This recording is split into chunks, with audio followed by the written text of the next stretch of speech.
Hello friends, कैसे हैं आप लोग? होप कि आप अच्छे होंगे। और कल कुछ बच्चों ने जो डाउट्स पूछे हैं उनके रिगार्डिंग अगर थोड़ा सा डिस्कशन करें तो एक बात बताओ। Suppose we are preparing account current which is prepared by x and rendered to y, which is prepared by x and rendered to y. So we are preparing y's account. अपन heading क्या डालते हैं? y in account current with x up to. ये basically हमारा क्या होता है, account current का फॉर्मेट है। तो date particular 3 column, date particular और अगेन 3 कॉलम। ठीक है, ये फॉर्मेट है। इस फॉर्मेट का मतलब क्या है पता है? We are in the books of X, हम लोग एक्स की बुक में है। तो each and every transaction should be consider as X और we are preparing Y's account. हम लोग किसका अकाउंट बना रहे हैं? वाई का अकाउंट बना रहे हैं। बेटा ये वाई के अकाउंट का डेबिट साइड है, ये वाई के अकाउंट का क्रेडिट साइड है। तो बहुत सीधी सी बात है, अगर मैं वाई का अकाउंट बना रहा हूँ तो वाई यहाँ इस अकाउंट करंट में वही ट्रांजैक्शन आएंगे ना जिनकी एंट्री में या तो वाई का अकाउंट डेबिट होता है या क्रेडिट होता है। अब कुछ ऐसे ट्रांजैक्शंस होते हैं जिनमें डेटर या क्रेडिटर का नाम ही नहीं आता है। तो जैसे मान लो वाई से बिल रिसीव हुआ तो हम लोग एंट्री करते हैं B R account debit to Y, तो ये वाई के क्रेडिट साइड में आएगा। अगर सोच के बताओ ड्यू डेट पे ये बिल मैच्योर हो गया, ड्यू डेट पे इस बिल का पेमेंट हो गया, तो एंट्री होती है cash account debit to B R. अगर ड्यू डेट पे ये बिल मैच्योर हो गया तो उसकी एंट्री होती है cash account debit to B R. तो ये तो कैश अकाउंट के डेबिट में और बी आर अकाउंट के क्रेडिट में पोस्ट होगा ना, ये थोड़ा अकाउंट क्रेडिट में आएगा। हाँ, अगर ये डिसऑनर्ड हो जाए ड्यू डेट पे तो मैं एंट्री करूंगा Y account debit to B R, Y account debit to B R, तो ये वाई के डेबिट में आएगा। तो करंट अकाउंट, आप जो करंट अकाउंट बना रहे हो किसी पर्सन का अकाउंट है ना, तो किसी पर्सन के अकाउंट में अगर पोस्टिंग करोगे तो उन्हीं एंट्रीज की पोस्टिंग होगी ना जिसमें वो कस्टमर या तो डेबिट हो रहा है या क्रेडिट हो रहा है। अब आपको बोलते हैं पीबीडी बनाओ। अब आप मुझे बताओ पीबीडी बनाने की एंट्री कभी बचपन में आज तक कभी आपने पढ़ी हो? तो पीबीडी बनाने की एंट्री होती है profit and loss account debit to, profit and loss account debit to PBD. तो ये अकाउंट करंट में नहीं आएगा। अब को बोलते हैं बेड डेट्स हुआ, तो बेड डेट्स की एंट्री क्या होती है? Bad debts account debit to customer account, bad debts account debit to customer या डेटर्स अकाउंट। तो ये अकाउंट करंट के क्रेडिट साइड में आएगा। पर अगर कोई बोले बेड डेट्स रिकवर हुआ, बताओ बेड डेट्स रिकवर होने की एंट्री क्या होती है? बेड डेट्स रिकवर होने की एंट्री होती है cash account debit to bad debts recover. तो cash account debit to bad debts recover करोगे तो कैश डेबिट होगा, बेड डेट्स रिकवर क्रेडिट होगा। तो इसमें तो कस्टमर का नेम ही नहीं आया ना। तो जब इसमें किसी पर्सन का नेम ही नहीं आया तो इस एंट्री का अकाउंट करंट में कोई भी इफेक्ट नहीं आएगा। तो बिल मैच्योर हो रहा है, तो कुछ ऐसे ट्रांजैक्शन है बेटा जिसमें कस्टमर मतलब किसी पर्सन का नेम आता ही नहीं, तो अकाउंट करंट में वो भी नहीं आएंगे। तो अगर मैं बात करूं कि बी आर मैच्योर, तो बेटा बी आर मैच्योर की एंट्री होती है cash account debit to B R, ये अकाउंट करंट में नहीं आ सकता। इसी तरह से मैं बोलूं bills payable mature, due date पे बिल्स पेबल मैच्योर हो गया और हमने बिल्स पेबल का पेमेंट कर दिया, तो एंट्री होती है bills payable account debit to cash, ये अकाउंट करंट में नहीं आ सकता। इसी तरह से अगर मैं बात करूं पीबीडी क्रिएट करना है, उसकी एंट्री होती है profit and loss account debit to PBD, ये अकाउंट करंट में नहीं आ सकता। इसी तरह से आपका bad debts recover, bad debts recover हुआ है तो उसकी एंट्री होती है cash account debit to bad debts recover, तो ये अकाउंट करंट में नहीं आ सकता। तो अकाउंट करंट क्या है? बेसिकली किसी पर्सन का अकाउंट है, तो बेटा एंट्री करके देखो कि क्या उस पर्सन का अकाउंट जो है वो डेबिट हो रहा है या क्रेडिट हो रहा है। और जिस एंट्री में वो अकाउंट डेबिट क्रेडिट होगा वही एंट्रीज अकाउंट करंट को इफेक्ट करेगी, बाकी नहीं करेगी। ठीक है बेटा। कुछ एक दो जनों ने ये भी डाउट पूछे कि सर बिल्स ऑफ एक्सचेंज के केस में जिस दिन बिल ड्रॉ हुआ उसी डेट से पीरियड काउंट करो, ड्यू डेट क्यों ले रहे हैं? तो उनके लिए ये बेटा 1 मिनट का एक्सप्लेनेशन।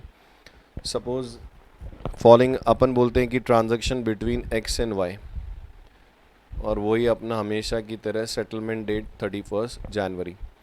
अब तुमको बोलते हैं 1 जनवरी को sold goods to Y 1000 rupees, no credit, हमने क्रेडिट दिया ही नहीं, क्रेडिट नहीं देते हैं। अब क्रेडिट नहीं देते हैं इसका मतलब क्या हुआ कि ये जो 1000 है वो तो 1 जनवरी को ही ड्यू है, तो वाई को 1 जनवरी को ही पेमेंट करना चाहिए। वाई को इसका पेमेंट कब करना चाहिए?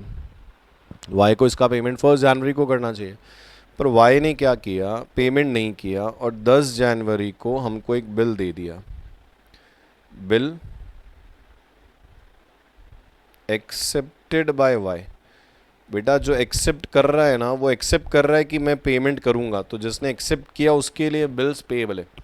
तो बिल एक्सेप्टेड बाय वाई और 10 डेज का बिल है। अब 10 डेज का बिल है, इसका मतलब क्या हुआ, 10 जनवरी को बिल ड्रॉ एक्सेप्ट हुआ, क्रेडिट पीरियड अगर 10 डेज है तो 10 जनवरी प्लस 10 डेज अगर काउंट करें तो क्या हुआ 20 जनवरी। तो 23 जनवरी इस केस में क्या हो रहा है, 23 जनवरी को तुमको कैश रिसीव होगा। तो तुम कॉमन सेंस रखो, 1 जनवरी को मेरा अमाउंट ड्यू हुआ जिसका पेमेंट फाइनली मेरे को 23 जनवरी को मिलेगा, तो इंटरेस्ट इस केस में 22 डेज का क्या होना चाहिए, चार्ज होना चाहिए। ये लॉजिक है। अब मैं अकाउंट करंट बनाऊंगा, क्या हेडिंग आएगा, Y in account current with X up to 31st January, date, particular amount, days, interest, date, particular amount, days, interest, ये फॉर्मेट हो गया आपका, ठीक है। और 1 जनवरी को सेल किया, टू सेल लिख दिया, ड्यू डेट 1 जनवरी है, इसकी 1000 रुपीज़, इस केस में 30 डेज़ का इंटरेस्ट चार्ज कर लिया, ये मान के कि पेमेंट 31 जनवरी को आएगा। पर बेटा 10 जनवरी को तो बिल आया ना, तो 10 जनवरी को बिल रिसीव हुआ, एंट्री करेंगे तो B R account debit to Y, तो बाय बी आर हो गया, यहाँ पे बाय बी आर हो गया, कितना 1000 का बिल है। चलो अब इस बिल की ड्यू डेट 23 जनवरी है, तो मैं 10 जनवरी से, अगर मैं 10 जनवरी से पीरियड काउंट करूंगा तो मैं 21 लिखूंगा। अब जिसको समझ में आ रहा है, कॉमन सेंस है, इसका मतलब क्या हुआ पता है, मैंने इंटरेस्ट जो चार्ज किया वो सिर्फ 9 डेज का ही इंटरेस्ट चार्ज किया, जबकि 1 जनवरी का ड्यू हुआ वो अमाउंट आपको रिसीव कब हो रहा है। अब ये तो बिल मिला है, बिल तो कागज़ का टुकड़ा है, एश्योरेंस है जो कह रहा है कि मैं 23 को पेमेंट कर दूंगा। तो बिल 10 जनवरी को मिला है जो एश्योरेंस दे रहा है कि 23 को पेमेंट कर देगा, पर पेमेंट तो फाइनली 23 को आएगा ना। तो उस केस में लॉजिकली भी यूं बात करो तो 1 जनवरी का ड्यू अमाउंट आपको रिसीव 23 जनवरी को रहता, 22 दिन का 22 डेज का इंटरेस्ट चार्ज होना चाहिए ना। वो तभी हो पाएगा जब मैं पीरियड बिल की डेट से नहीं, बिल की ड्यू डेट से काउंट करूंगा। तो यहाँ पे मैं इस केस में कितना पीरियड लूँगा, 8 डेज, जो कि बिल की ड्यू डेट से सेटलमेंट डेट है। और नाउ वी कैन से कि हमने 30 डेज का इंटरेस्ट चार्ज किया और 8 डेज़ का इंटरेस्ट अलाउड किया, तो नेट ऑफ करूँ तो 22 डेज़ का इंटरेस्ट मैंने चार्ज किया, जो लॉजिकली भी सही है। इसलिए बिल के केस में बिल रिसीव होने से एंट्री नहीं होती, उसकी ड्यू डेट से डेज काउंट होता है। एंट्री तो बिल रिसीव होने की डेट पे कर देते हैं, पर पीरियड हमेशा क्या होता है, ड्यू डेट का होता है। ठीक है, समझ में आया तो बढ़िया, नहीं तो ध्यान रखना क्या ऐसा होता है, और क्वेश्चन अटेंड करते समय भी थोड़ा सा ध्यान रखना।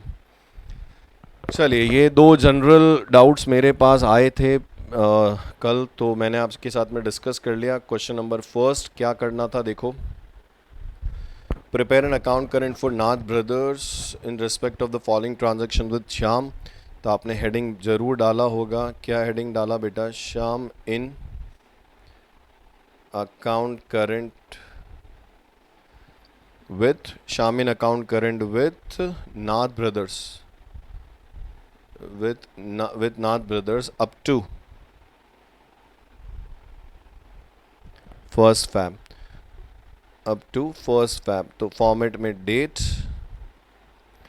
पर्टिकुलर अमाउंट, डेज, इंटरेस्ट या product, again date, particular amount, days, और यहाँ पे प्रोडक्ट आ जाएगा या इंटरेस्ट आ जाएगा। मेथड अगर सजेस्ट नहीं करता हो तो मेरे हिसाब से मुझे लगता है कि ज़्यादा प्रेफरेबल अपने लिए कि हम लोग क्या करें, हाँ, प्रोडक्ट मेथड लेना ज़्यादा इजी है आपके लिए, है ना। तो इस केस में वही सेम फॉर्मेट हो गया, डेट पर्टिकुलर, यहाँ पे हो गया अमाउंट, यहाँ पे डेज, मैंने प्रोडक्ट ले लिया, और again date particular amount days और प्रोडक्ट। फर्स्ट ट्रांजैक्शन 16 सितंबर, और लास्ट लेक्चर में मैंने समझाया था कि ओपनिंग बैलेंस पे ओपनिंग डेट भी इंक्लूड होती है, जबकि ट्रांजैक्शन में ड्यू डेट इग्नोर होके डेज काउंट करते हैं। 16 सितंबर, so we are in the books of Nath. Good sold to Shyam, entry होती है Shyam account debit to sale 16 सितंबर, ड्यू डेट 1 अक्टूबर है, तो 1 अक्टूबर से काउंट करेंगे। 200 है तो अक्टूबर से काउंट करना है आपको। क्या करेंगे, अक्टूबर 1 अक्टूबर से काउंट करना है, तो अक्टूबर का फर्स्ट तो छोड़ ही दो, तो अक्टूबर कितने का होता है 31, तो 30 तो डेज अक्टूबर के हो गए 1 छोड़ के। अक्टूबर नवंबर 30 हो गया, दिसंबर 31 हो गया, जनवरी 31 हो गया, और फैब 1 हो गया, तो कुछ 123 डेज आ रहे हैं। कैलकुलेशन में मिस्टेक हो सकती है, आप थोड़ा सा खुद से देख लेना। तो 123 मल्टीप्लाई बाय 200, तो प्रोडक्ट मेथड से 24,600 आ रहा है। वापस देखें डे सही है या नहीं है। 1 अक्टूबर है ना, तो अक्टूबर 30 सितंबर 30 का होता है, अक्टूबर 31 का होता है, तो 30 तो अक्टूबर हो गया, 30 नवंबर हो गया, 31 दिसंबर हो गया, 31 जनवरी हो गया, और 1 फैब तुम्हारा सेटलमेंट डेट है 123 के। अक्टूबर 1 कैश रिसीव फ्रॉम शाम, कैश अकाउंट डेबिट टू शाम 1 अक्टूबर, तो ये 1 अक्टूबर को बाय कैश रिसीव हो गया कितना 90, तो 1 अक्टूबर से अभी काउंट किया ही था 123 डेज था, तो 90 multiply by 123, 90 multiply by 123, it comes to 11,070। ठीक है बच्चों। फिर 21 अक्टूबर को क्या हुआ, goods purchase from Shyam, entry होती purchase account debit to Shyam, तो यहाँ पे we have to write by purchase amount 500, इसकी ड्यू डेट 1 दिसंबर है, और 21 अक्टूबर को ट्रांजैक्शन हुआ पर ड्यू डेट 1 दिसंबर है, तो फर्स्ट इग्नोर करना पड़ेगा, तो दिसंबर के 30, जनवरी 31, फैब 1 62 मल्टीप्लाई बाय 500, तो प्रोडक्ट आ जाएगा 31,000। आप इंटरेस्ट टेबल से भी कर सकते हो, ठीक है। 31 हो गया, ये हो गया। 1 नवंबर पेड टू शाम, तो 1 नवंबर को पेड टू शाम में 2 कैश आ जाएगा 330, Shyam account debit to cash 330। 1 नवंबर फर्स्ट इग्नोर करोगे तो नवंबर में 29, दिसंबर में 31, जनवरी 31, फैब का 1, 92 डेज आ रहे हैं, और 92 मल्टीप्लाई बाय 330, 30360, ठीक है। अगेन 1 दिसंबर पेड टू शाम, शाम अकाउंट डेबिट टू कैश 330। 1 दिसंबर से मैंने काउंट किया था 62 डेज थे, तो 330 मल्टीप्लाई बाय 62, 20460,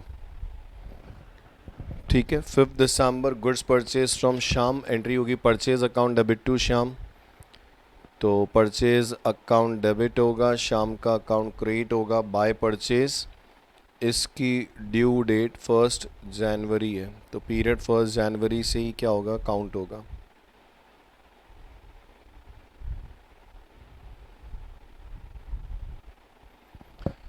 तो यहाँ पे ट्रांजैक्शन रिकॉर्ड हो जाएगा 5 दिसंबर अमाउंट 500, ड्यू डेट 1 जनवरी है तो फर्स्ट इग्नोर करना पड़ेगा, तो जनवरी के 30, फैब का 1, 31 मल्टीप्लाई बाय 500 करोगे तो 15,500, तो ये 15,500 आपका प्रोडक्ट आ जाएगा। ठीक है,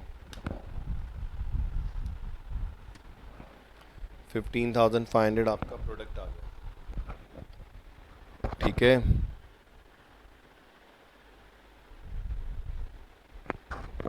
चलिए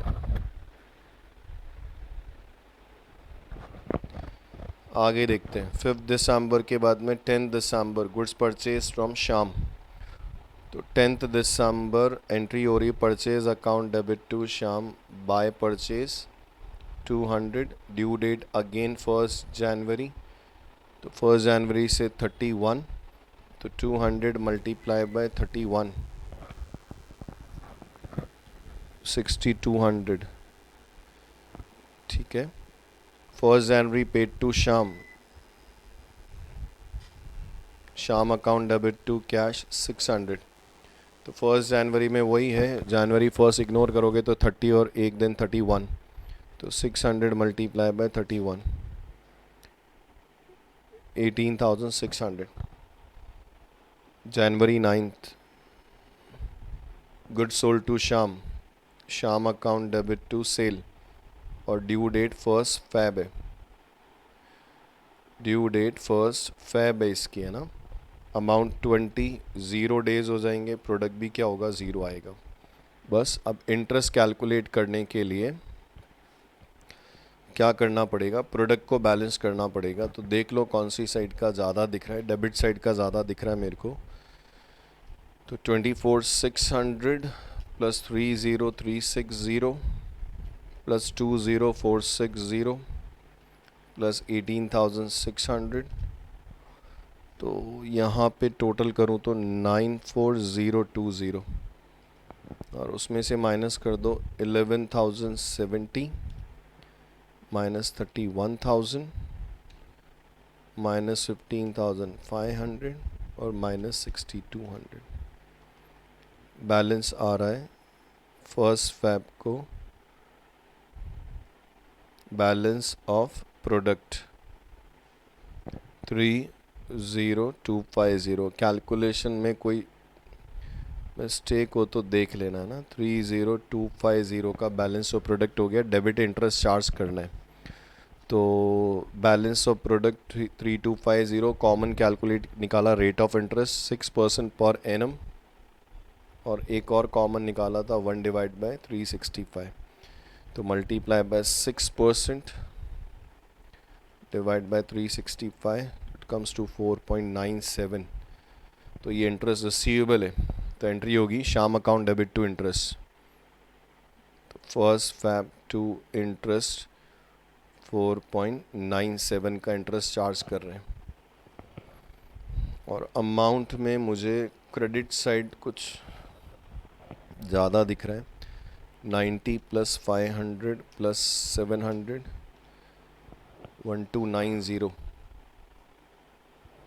नहीं डेबिट ही ज़्यादा है, 200 plus 330 plus 330 plus 600 plus 20 plus 4.97, ये कुछ आ रहा है 1484.97, उसमें से माइनस कर दो 1000, 1290 माइनस कर दो, तो बैलेंस आ रहा है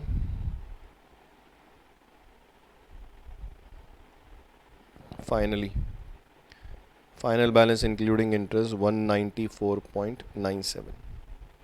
कुल मिला के ये क्वेश्चन अटेम्प्ट करने का तरीका है। कोई डे मिस्टेक हो तो उसके हिसाब से आंसर आपका चेंज हो सकता है। ठीक है, ये क्वेश्चन नंबर 1 का आंसर है आपका।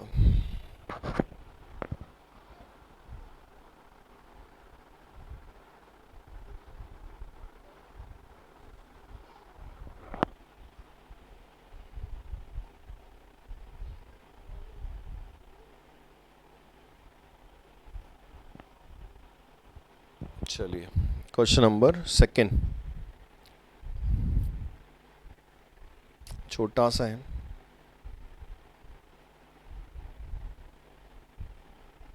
इजी है। चलो यहीं पे ड्रॉ कर लेते हैं। क्या बोल रहा था ये क्वेश्चन आपको? From the following particulars prepare an account current to be render by mister Singh to mister Paul. तो हेडर आएगा, क्या आएगा? Mister Paul in account current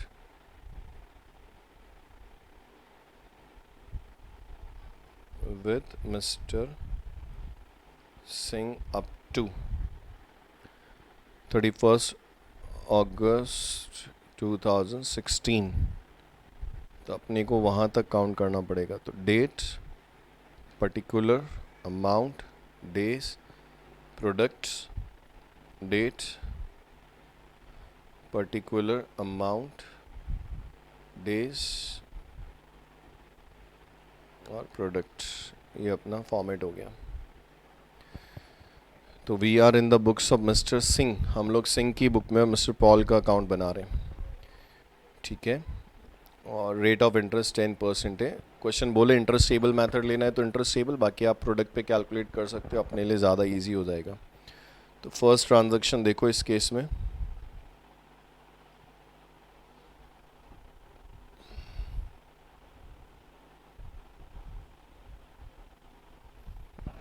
good sold to mister Paul 11th June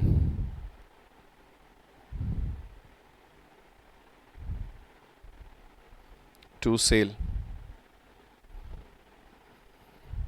1020, और आपको 11 जून से कैलकुलेट करना है 31 अगस्त तक। तो ट्रांजैक्शन है तो 11 जून तो इग्नोर हो जाएगा, तो 30 जून में से 11 माइनस करो तो जून का हो गया 19, जुलाई 31, और 31 अगस्त तक जाना है तो 81 डेज, और 81 मल्टीप्लाई बाय 1020, तो ये कुछ 82620 आ रहा है। 15 जून कैश रिसीव हो गया, तो यहाँ पे 15 जून को बाय कैश 500।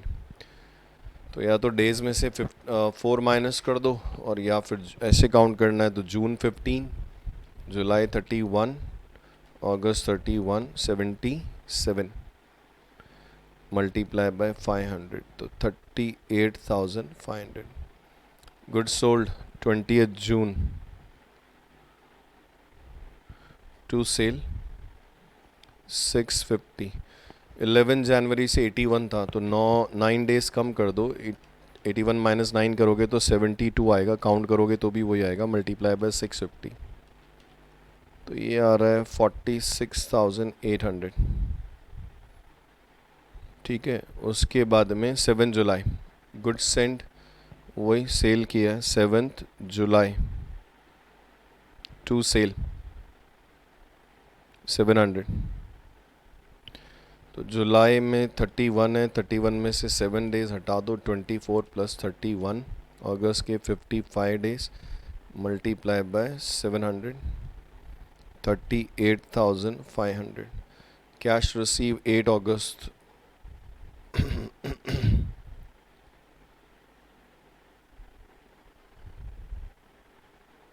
बाय कैश 1100, तो 31 माइनस 8 23 मल्टीप्लाई बाय 1100, 25,300, ठीक है।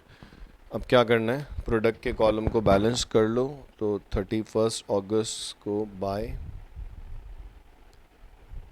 बैलेंस ऑफ प्रोडक्ट आ जाएगा 82620 प्लस 46,800 प्लस 38,500, माइनस कर दो इसमें से 38,500 माइनस 25,300, तो कुछ 104120 बैलेंस ऑफ प्रोडक्ट आ रहा है।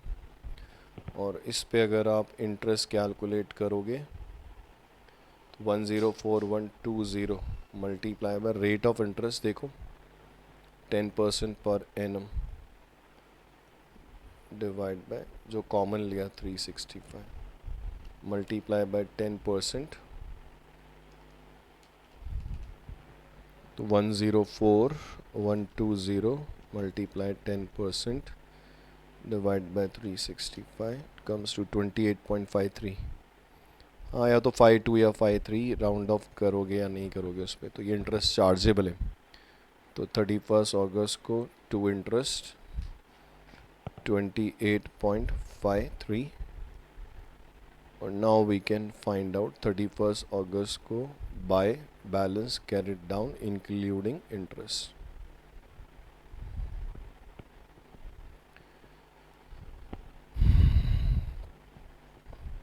तो 1020 प्लस 650 प्लस 728.53 और माइनस उसमें से 1600, तो कुछ ये 798.53 है।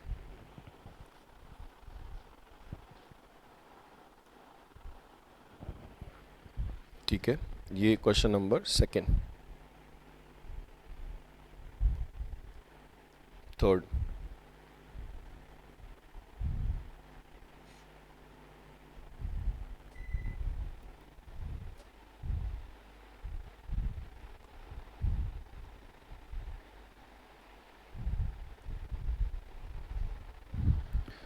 क्वेश्चन नंबर थर्ड में दास गुप्ता के पॉइंट से बनाना था आपको। तो H account, elders account debit,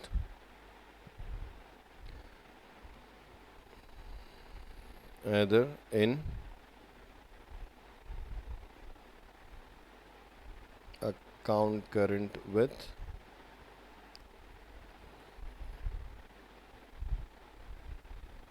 Das Gupta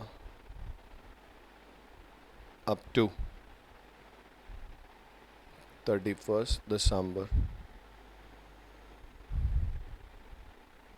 Date, particular amount, days, या तो इंटरेस्ट या product, again date, particular amount, days या इंटरेस्ट और प्रोडक्ट जो भी है आपका। तो we are in the books of Das Gupta. तो हम लोग दास गुप्ता के बुक में हैं and we are preparing Haldar's account.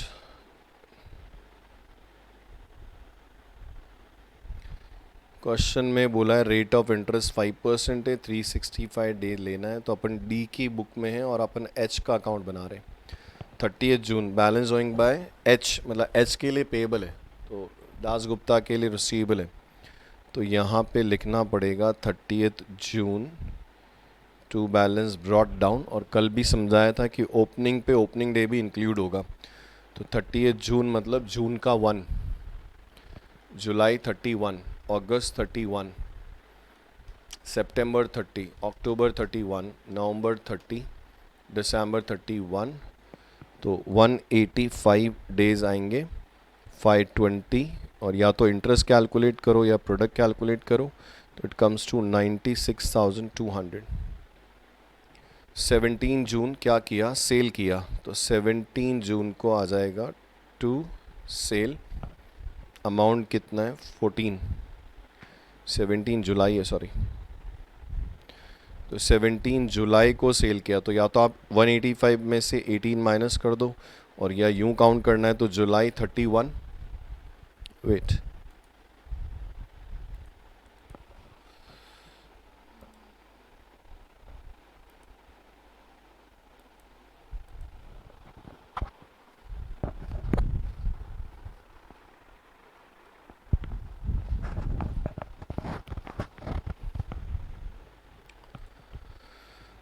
Okay. तो जुलाई 31 माइनस उसमें से 17 कर दो, तो जुलाई का 14 प्लस 31, अगस्त का, सितंबर 30, अक्टूबर 31, नवंबर 30, दिसंबर 31, तो 167।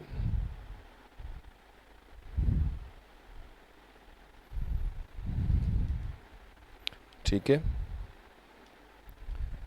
उसके बाद में 167 मल्टीप्लाई बाय 40, 6680 प्रोडक्ट आ गया। 17 जुलाई के बाद देखो, 1 अगस्त cash receive from H, entry होगी cash account debit to H, posting करोगे तो क्रेडिट साइड में आएगा बाय बाय कैश 1 अगस्त 500 ट्रांजैक्शन है तो 1 अगस्त छूटेगा तो अगस्त का 30 जो अगस्त सितंबर 30 अक्टूबर 31 नवंबर 30 दिसंबर 31 152 अगर कोई मिस्टेक नहीं है तो मल्टीप्लाई बाय 500 तो ये 76,000 का प्रोडक्ट आ गया 1 अगस्त के बाद में गुड सोल्ड 19 अगस्त को सेल किया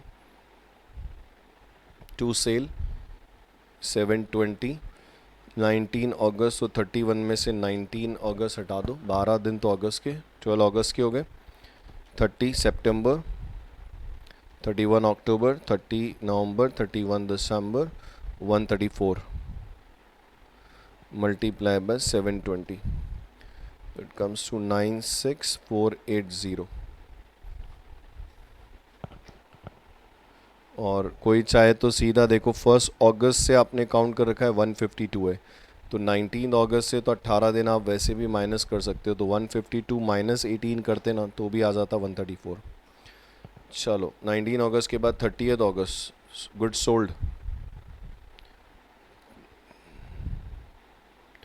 टू सेल अगेन कितना आएगा 50 अब 19 से है तो आप क्या करो 11 डेज हटा दो इसमें से तो 134 माइनस 11 तो यहाँ 123 आना चाहिए और क्रॉस चेक करना चाहें तो अगस्त का तो 1 ही बचा सितंबर 30 अक्टूबर 31 नवंबर 30 दिसंबर 31 तो 123 मल्टीप्लाई बाय 50 6150 1 सितंबर कैश रिसीव तो क्रेडिट साइड में आ जाएगा एंट्री के अकॉर्डिंग फर्स्ट बाय कैश 400 सितंबर 1 छोड़ना पड़ेगा तो सितंबर के 29 अक्टूबर 31 नवंबर 30 दिसंबर 31 it comes to 121 multiply by 400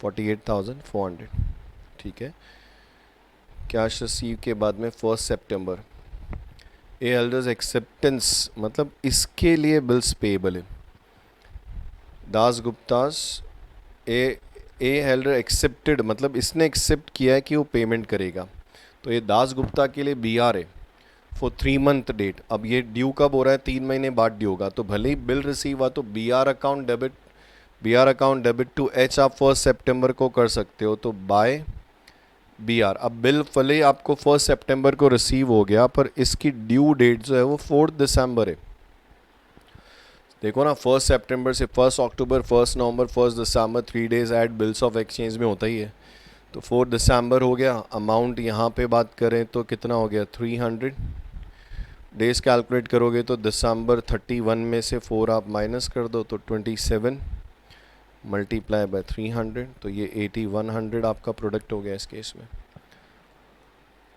उसके बाद क्या होगा गुड्स परचेज किया अपन ने परचेज अकाउंट डेबिट होगा और इस पर्सन का अकाउंट क्रेडिट होगा तो 22 अक्टूबर को क्या होगा बाय परचेज 20 तो अक्टूबर 31 में से 22 माइनस कर दो तो अक्टूबर के 9 नवंबर 30 दिसंबर 31 70 डेज मल्टीप्लाई बाय 20 1400 तो ये आपका प्रोडक्ट हो गया गुड्स सोल्ड किया 12 नवंबर को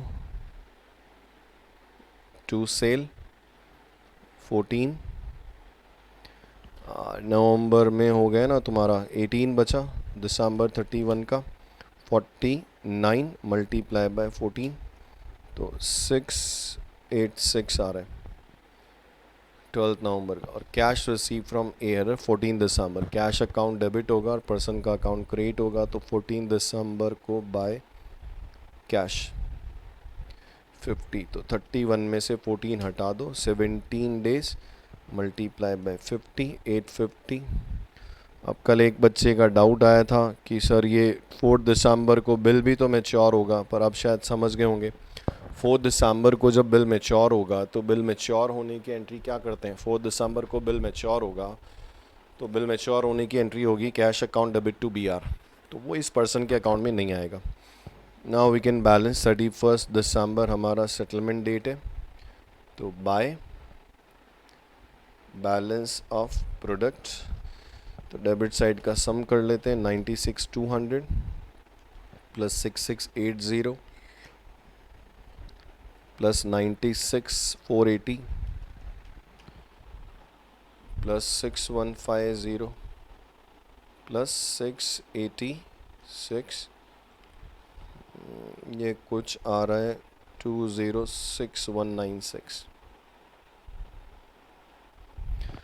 होमवर्क है ना, नीट एंड क्लीन करो, कॉपी बना लो अलग से ताकि बार बार आपको लिखना नहीं पड़े। 76,000 माइनस 48,400 माइनस 8100 माइनस 1400 और माइनस 850, तो कुछ बैलेंस ऑफ प्रोडक्ट आ रहा है 71,446 और इस पे इंटरेस्ट कैलकुलेट करेंगे तो 71,446 और प्रोडक्ट मेथड में कॉमन लिया था rate of interest 5% per annum इन और डिवाइड हो जाएगा 365 से, तो multiply by 5% divide by 365 it comes to 9.79। इतने से अमाउंट के लिए अपने से इतनी कैलकुलेशन करवा दी। 9.79 का इंटरेस्ट रिसीवेबल है, तो 31 दिसंबर को 2 इंटरेस्ट आ जाएगा 9.79 और बस फाइनली बैलेंस कर लो तो इंक्लूडिंग इंटरेस्ट आपको पता चल जाएगा कि कितना बैलेंस है। 560 प्लस 770 प्लस 14 प्लस 9.79, तो ये आ रहा है 1535.79 माइनस 900 1200 माइनस 70, तो कुछ 83.79 समथिंग कुछ इंक्लूडिंग इंटरेस्ट बैलेंस आ रहा है। ठीक है,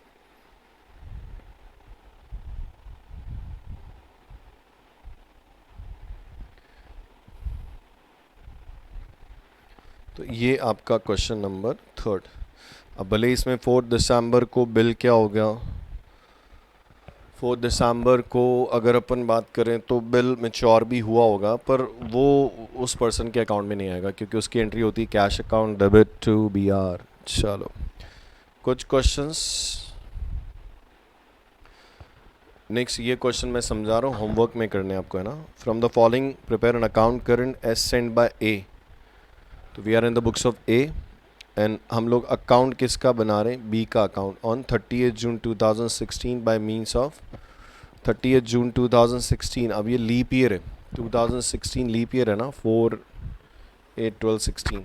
तो अब इस केस में अगर आप फैब 29 लोगे ना, तो अगर आपने फैब को 29 लिया तो in a year you have to consider 366 days by means of product method charging interest 6% per annum. तो प्रोडक्ट मेथड लेना है, रेट ऑफ इंटरेस्ट 6% है।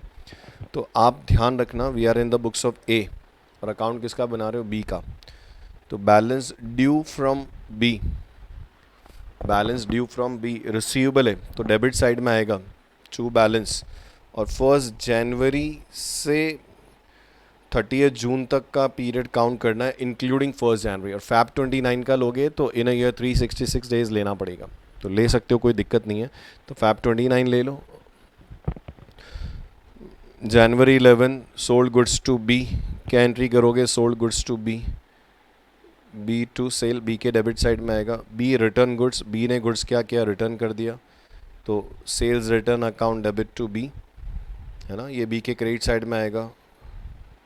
11 Feb B paid by cheque, B paid by cheque मतलब B ने क्या किया, cheque से payment किया है। B paid by cheque, B ने क्या किया, पेमेंट किया है। बी ने क्या किया, पेमेंट किया है चेक से। तो आप क्या करोगे इस केस में, bank account debit to B, तो ये बी के अकाउंट के क्रेडिट साइड में आएगा। बी एक्सेप्टेड ए बिल मतलब बी ने एक्सेप्ट किया, तो बेटा बी के लिए बिल्स पेबल, एक्सेप्ट करने वाला इंसान एक्सेप्ट ये करता है कि मैं पेमेंट कर दूंगा, तो it is bills payable for B and B R for A. तो B accepted bill drawn by A for 1 month, तो ये 14 फैब को एंट्री होगी। क्या एंट्री करोगे पता है, बिल रिसीव हो रहा है तो B R account debit to B पर इसकी जो ड्यू डेट है वो 1 मंथ और 3 डेज़ के बाद आएगी। तो 14 फैब, 14 मार्च और 17 मार्च से आपको काउंट करना पड़ेगा period. Goods sold to B, again वही बी टू सेल, और रिसीव कैश फ्रॉम बी तो cash account debit to B. बस, तो ये एंट्रीज हो गई, फर्स्ट, सेकंड, ये थर्ड है, ये फोर्थ एंट्री है। तो बस इसके अकॉर्डिंग इसमें बी का अकाउंट डेबिट होगा, इसमें बी का क्रेडिट होगा, ये क्रेडिट होगा, ये बी में क्रेडिट होगा, ये डेबिट होगा और ये क्रेडिट होगा। तो आपको 30 जून तक पीरियड काउंट करना है। फैब 29 का कंसीडर कर सकते हैं और 366 डेज इन ईयर लेंगे, प्रोडक्ट मैथड से कर सकते हैं। ठीक है बेटा, कर लोगे? ओके, फोर्थ आपको करना है, फिफ्थ देखते हैं।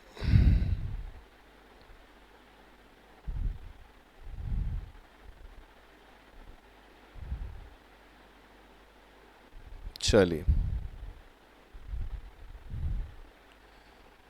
Question number fifth. Following transaction took place between X and Y during the month of April 2016. Last line देखते हैं, रिक्वायरमेंट पता चल जाएगा करना। You are required to make out account current by product method. ठीक है, क्वेश्चन स्पेसिफाइड कर ही रहा है प्रोडक्ट मैथड से, to be rendered by X to Y। तो आप Y का अकाउंट बना रहे हो, तो Y के अकाउंट बना रहे हो तो अकाउंट करेंट में वही आएगा जिसमें या तो Y का अकाउंट क्या होता है, डेबिट होता है, या Y का अकाउंट क्या होता है, क्रेडिट होता है। ठीक है, तो you are required to make out an account current by product method to be rendered by X to Y. So we are in the books of X and we are preparing Mr. Y's account. Very good. कब तक बनाना है बेटा? 30 अप्रैल तक। Taking interest into account 10%, और question ने पहले ही कह दिया लीप ईयर हो तो भी कितना है यहाँ पे 365 डेज है। तो नॉर्मली क्या हो, काउंटिंग में फैब आता है तो 366 ले सकते हो, अदरवाइज अब फैब ही काउंटिंग में नहीं आ रहा है तो we can consider 365 days in year. Okay, तो अपन किसकी बुक में है? किसकी बुक में हो?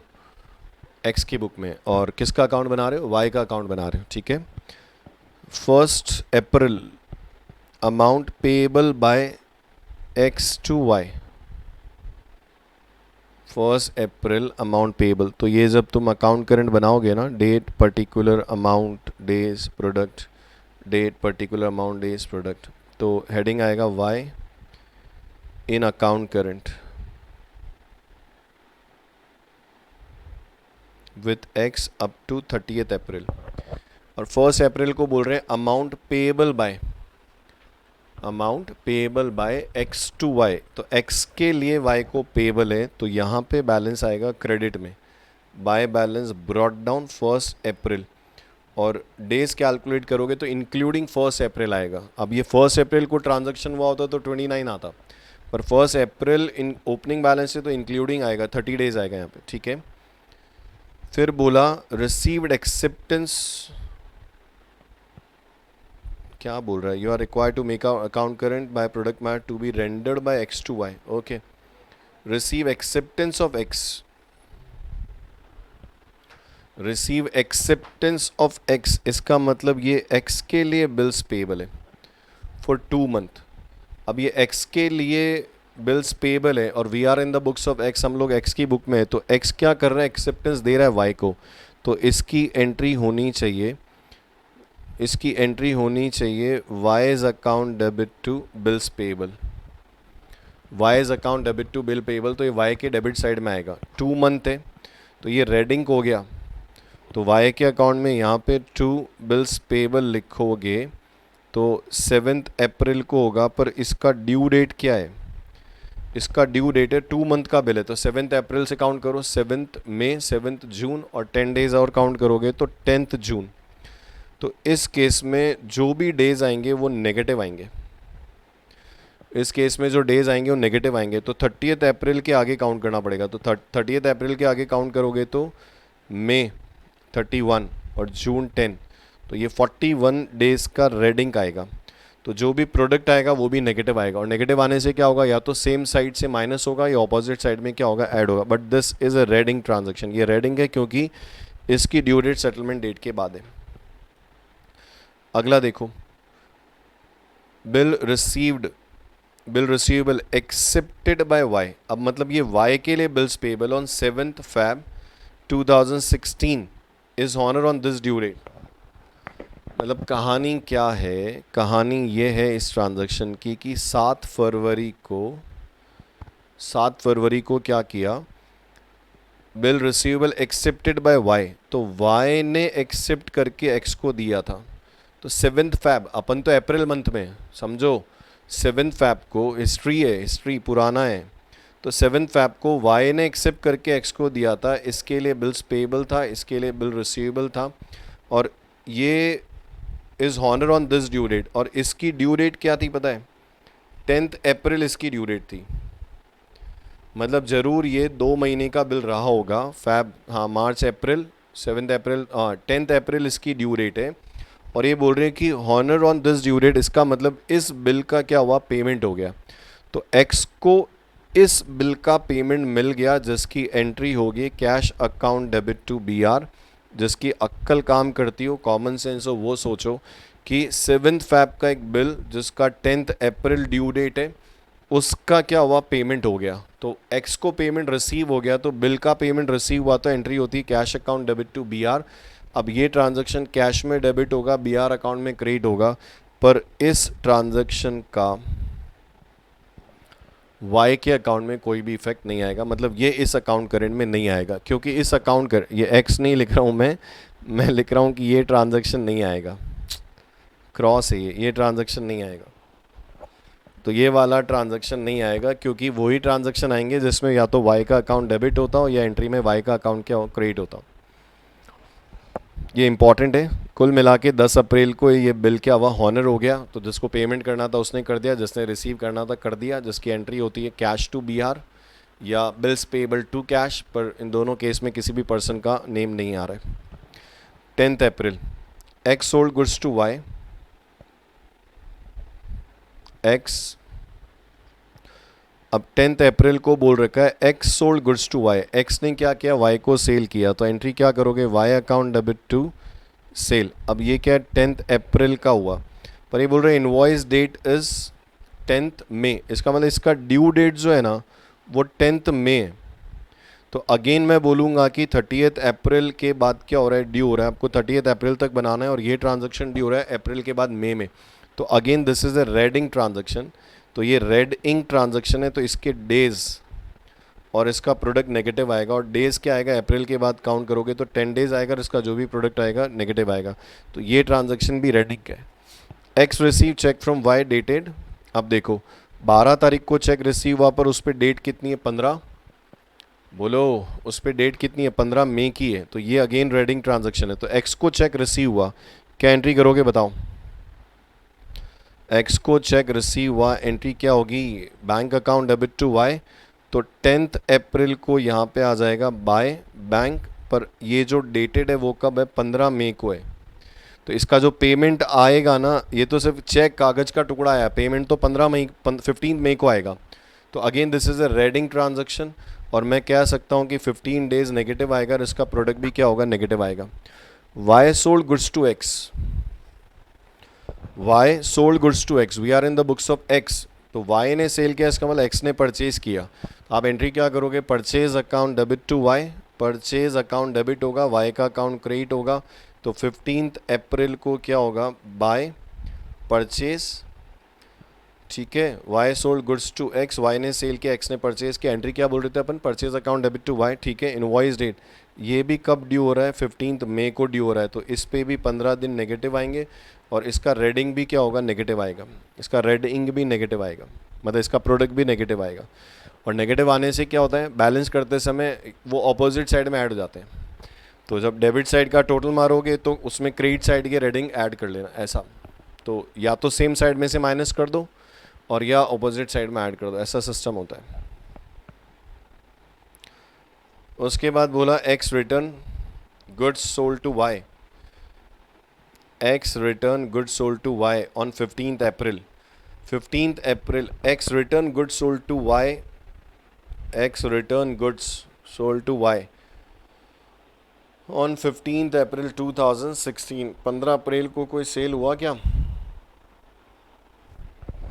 X return good sold by Y, तो वाई ने क्या किया था, जो सेल किया था उसको एक्स ने रिटर्न कर दिया, तो एक्स रिटर्न कर रहा है, एक्स रिटर्न कर रहा है मतलब परचेज रिटर्न हो गया।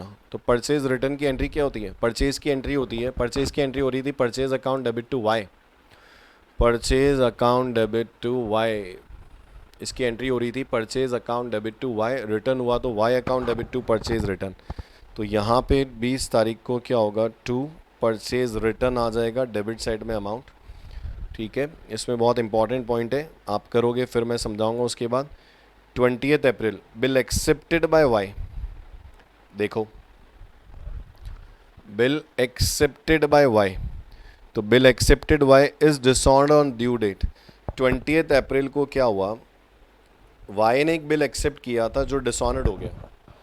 सोचना तो पड़ेगा, एक्स और वाई, सोचो एक्स के लिए बिल्स पेएबल है, सॉरी लास्ट पॉइंट देखो, बिल एक्सेप्टेड बाय वाई, इसका मतलब वाई के लिए बिल्स पेएबल और एक्स के लिए बिल रिसीवेबल है। सोचो जब भी ये बिल आया होगा तो एंट्री हुई होगी B R account debit to Y, B R account debit to Y, bill आया ना, जैसे कैश आता है तो एंट्री होती है cash account debit to Y, bill आया तो एंट्री हुई होगी B R account debit to Y, और ये बिल क्या हुआ, डिसऑनर्ड हो गया 20 अप्रैल को, तो आपको एंट्री करनी पड़ेगी Y account debit to B R. तो ये थी बिल रिसीव होने की एंट्री, और ये बिल क्या हो गया, डिसऑनर्ड हो गया। तो क्वेश्चन का लास्ट एडजस्टमेंट वापस देख लो, बिल एक्सेप्टेड बाय वाई, बेटा जो एक्सेप्ट करता है उसके लिए पेबल होता है। तो 20 अप्रैल को क्या नाटक हुआ, bill accepted by Y is dishonoured on this date. अब पता नहीं कब बिल ड्रॉ किया, कब आया, कितने महीने का था, पर 20 अप्रैल ड्यू डेट थी, उस डेट पे बिल क्या हुआ, डिसऑनर्ड हो गया। तो मैं आपको क्या समझा रहा हूँ, बिल एक्सेप्टेड बाय वाई मतलब ये बेटा वाई के लिए क्या है, बिल्स पेबल है, एक्स के लिए क्या है, बिल रिसीवेबल है। सोचो जब बिल आया होगा तो एक्स ने एंट्री क्या की होगी, B R account debit to Y, आया नहीं है ये तो डिसऑनर्ड हो गया, आ तो पहले ही गया था, तो जब आया होगा तो एंट्री ये की होगी B R account debit to Y, और ये बिल क्या हो गया, डिसऑनर्ड हो गया। तो बिल डिसऑनर्ड होने की एंट्री क्या होती है, वाई अकाउंट डेबिट, मतलब customer account debit to B R. अब बिल की एंट्री नहीं आती तो कोई बात नहीं, अपन बिल्स ऑफ एक्सचेंज चैप्टर पढ़ेंगे तब आपको आ जाएगी समझ में। तो वाई टू बी आर, तो यहाँ जो भी 20 अप्रैल है टू बी आर अमाउंट आ जाएगा, डेज गिनने पड़ेंगे, 10 डेज आएंगे 20 अप्रैल से बस। You are required to make up an account current by product method to be rendered by X to Y. So we are in the books of X. Her transaction X के point of view से सोचा, account किसका बनाया, Y का। 30 अप्रैल settlement है, rate of interest 10% per annum है, 365 days लेना है, तो आपको ये क्वेश्चन अटैम्प्ट करना है। ठीक है, कुछ नहीं आएगा तो मैं नेक्स्ट लेक्चर में वैसे ही आपको समझा दूंगा, पर एक बार ये आप खुद से अटैम्प्ट करेंगे। अच्छा क्वेश्चन है, इंपॉर्टेंट है, और 10 स्टार लगा देना चाहिए आपको इम्पोर्टेंस के हिसाब से। ठीक है, ये आप करेंगे, कुछ नहीं आएगा तो डोंट वरी, मैं नेक्स्ट में क्लास में आपको समझा दूंगा, तो ये आपको करना है।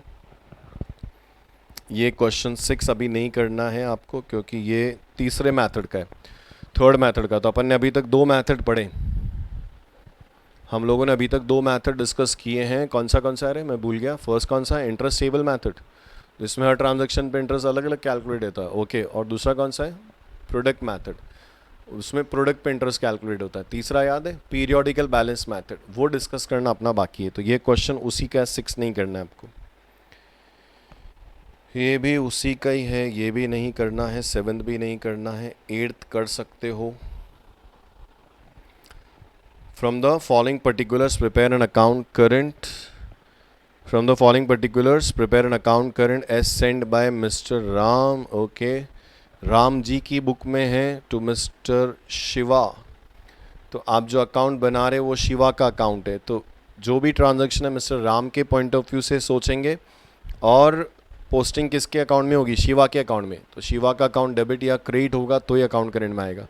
On 31 October 2016 bye means of product method charging 5% per annum, ठीक है। सो हेडिंग क्या आएगा बताओ, अरे हेडिंग अरे हाँ, हेडिंग क्या आएगा, mister Shiva in account current with Ram up to 31st October 16। अब यहाँ पे देखो जुलाई से अक्टूबर है, फैब तो आ नहीं रहा है, तो बेटर है कि 365 डेज इन ए ईयर ही लेना। फैब आ ही नहीं रहा है, 29 का कोई सेंस ही नहीं है, तो इन ए ईयर 365 डेज ही लेना। Date particular amount days product, date particular amount days और प्रोडक्ट, ये आपका फॉर्मेट हो गया। So we are in the books of Ram. आप कौन हो? राम हो। और अकाउंट किसका बना रहे हो? शिवा का। 1 जुलाई balance due from Shiva, balance due from Shiva मतलब हमारे लिए शिवा से क्या है? रिसीवेबल है। तो 1 जुलाई to balance brought down debit में आएगा। जो भी आएगा डेज आपको यहाँ पे लिखने हैं। तो कितने लिखोगे रे? जुलाई का 30 लोगे, 31? जुलाई का ट्रांजैक्शन नहीं है, बैलेंस है ना, तो जुलाई 31 आएगा। Very good. जुलाई 31, अगस्त भी 31, जुलाई अगस्त सितंबर 30, अक्टूबर 31। कुछ यार 123 डेज आ रहा है, देख लेना बेटा, है ना। 15 अगस्त गुड्स सोल्ड टू शिवा, इधर टू सेल आ जाएगा डेबिट में, 15 अगस्त से ही काउंट होगा। 20 August goods return by Shiva, तो goods return by Shiva, Shiva ने गुड्स रिटर्न कर दिया, एंट्री होती है sales return account debit to Shiva. यहाँ पे एंट्री हो रही है sales return account debit to Shiva, तो ये शिवा के अकाउंट के क्रेडिट साइड में आ जाएगा by sales return. Shiva paid by cheque, Shiva ने क्या किया? पेमेंट किया, एंट्री होगी बैंक टू शिवा, तो बाय बैंक आ जाएगा। Receive cash from Shiva, Shiva से कैश रिसीव हुआ, cash account debit to Shiva, तो बाय कैश आ जाएगा। ठीक है, ये ट्राई करना। क्वेश्चन नंबर 8 करना है आपको, और कल में अपन इसका आंसर डिस्कस करेंगे। अगर आपको कोई डाउट है तो अपन कल डिस्कस कर लेंगे। ठीक है बेटा, ओके। एग्ज़ाम क्वेश्चन में, ये एग्ज़ाम में आए हुए क्वेश्चंस हैं, और ये 8 मार्क्स का क्वेश्चन है। चलो क्वेश्चन नंबर 9।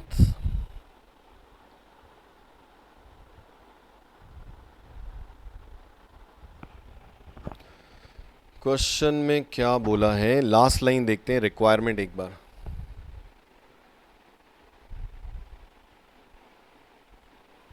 ओके, रिक्वायरमेंट देखते हैं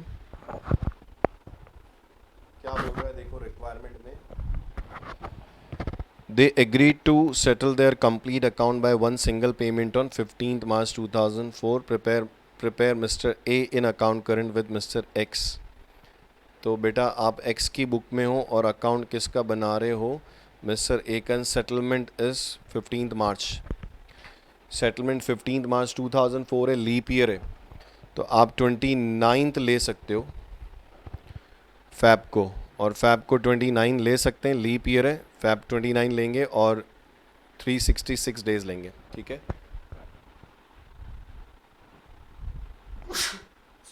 सॉरी, तो लीप ईयर है, तो फैब काउंटिंग में आ रहा है ना, इसलिए 29, और फैब 29 लोगे तो 366 डेज लेना पड़ेगा इंटरेस्ट के लिए। उसका नोट भी डाल सकते हैं, कोई दिक्कत नहीं है। और अब किसकी बुक में थे रे, मैं भूल गया। हाँ, मिस्टर एक्स की बुक में। तो ये बोल रहे हैं mister A owed 4,000 on 1st January 2004 to Mr. X. The following transaction took place between them. It is agreed between the parties that interest 10% is to be calculated on the all transaction. Rate of interest 10% है, all transaction आएगा। ठीक है, किसकी book में हो रहे? X की book में हो। तो ये बोल रहे हैं mister A owed 4,000 on 1st January 2004 to Mr. X. Wait.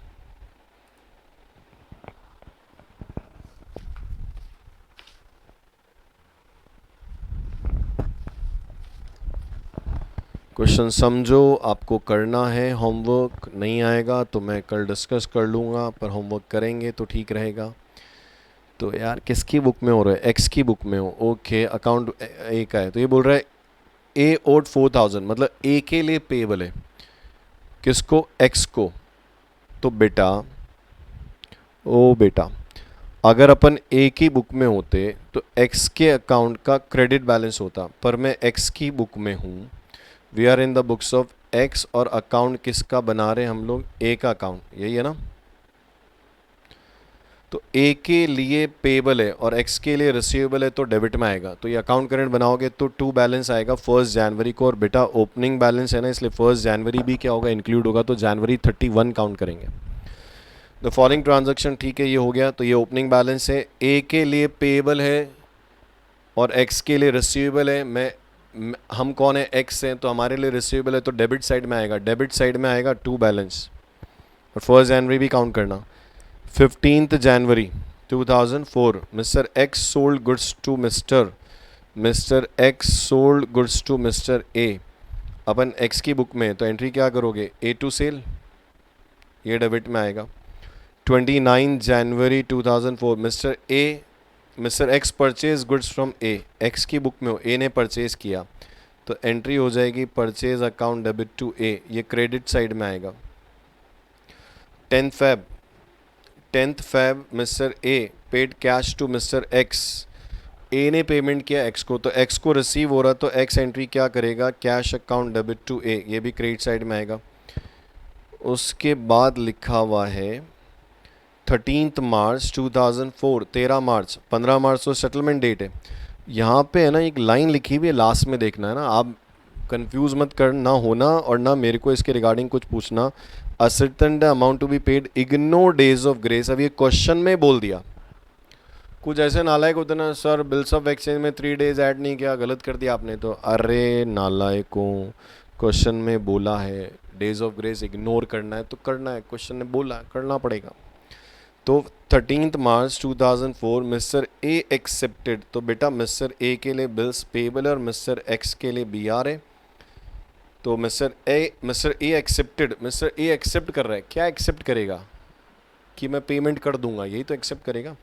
Bill drawn bye mister x for 1 month, तो इसके लिए एंट्री क्या करोगे?